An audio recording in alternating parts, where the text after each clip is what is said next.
Welcome to the Short Funk Podcast. I'm Tom Barbalet, and today an update associated with the Bat Gang. You may recall a few weeks ago that there was a group of men who would jump out of a car and attack people with baseball bats. And I summarised this gang's activity by referring to them as the Bat Gang. When I met with the city, I mentioned the Bat Gang, and the gentleman I was meeting with somewhat quizzically said that he thought that this was related to Pokemon Go, but at the time, he didn't have any connection between these two things.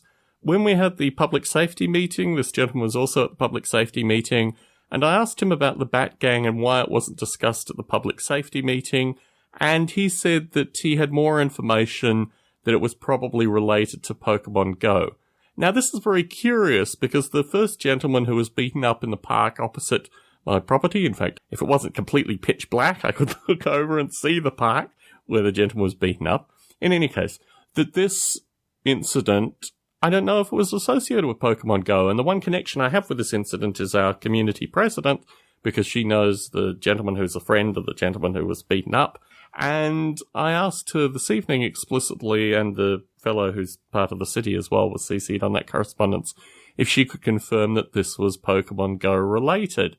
I contacted the local media outlet, the San Jose Mercury News, associated with why there was no reporting on this, and I find it very curious because more than 8 people were attacked, 2 people that I know of were hospitalized, and it seems rather curious that there is just no reporting or no additional insight into this thing, particularly from the city. So I wanted to record a short funk just to provide an update associated with this thing in the context of how curious these kind of violent events, this attack, or these series of attacks can be, and just the complete lack of reporting and lack of narrative associated with these events. I find the whole thing very curious.